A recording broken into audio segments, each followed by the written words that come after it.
औज़ुबिल्लाहिमिनश्शैतानिर्रजीम बिस्मिल्लाहिर्रहमानिर्रहीम। तो आज की इस वीडियो में हम बात करेंगे गंदम के जो आखिरी अपाशी है उसके हवाले से, और जो मौसमी सूरत हाल बताई जा रही है उसके हवाले से बारिश की पेशन गोई की जा रही है। तो जिन काश्तकारों ने पहले पानी लगा लिया अपनी फ़सल को आखिरी, वो तो बहुत अच्छा हुआ है, ठीक है। और जिन काश्तकारों ने अभी आखिरी अपाशी करनी है, ठीक है, वो परेशान है मौसमी सूरत हाल की वजह से, ठीक है। अगर हम आखिरी पानी लगाएंगे, बारिश आ गई, आंधी आ गई, तूफ़ान आ गया तो फसल ख़राब हो जाएगी, और ऐसा मुमकिन भी है, ठीक है। बाकी अल्लाह पाक के जो काम है हम उनमें मुदाखलत नहीं कर सकते।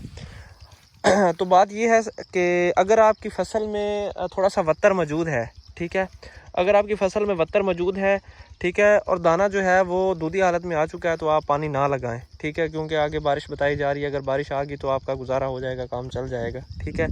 अगर आपका दाना दूधी हालत से पीछे है थोड़ा सा, ठीक है, अभी दाना बन रहा है, मुकम्मल नहीं हुआ, और आपकी फ़सल जो है वो सोका महसूस करवा रही है, ठीक है, तो उसको पानी का हल्का सा टच लगा दें। पानी उसको आप मतलब पानी ज़रूर दीजिएगा, क्योंकि अगर उसको सोका लग गया तो ज़्यादा नुकसान हो सकता है आपका। बेहतर ये है कि आप उसको पानी लगाएं, ठीक है।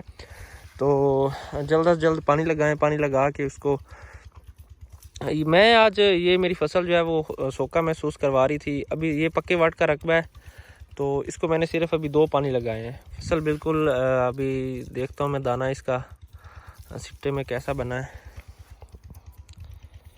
तो दाना तकरीबन इसका दोधी हालत में जा चुका है, लेकिन इसको पानी लगाना ज़रूरी था, इसमें वत्तर नहीं था। ये सिर्फ 2 पानी इसको लगे हैं, ठीक है। अभी तीसरा पानी आज मैंने इसको लगाया है।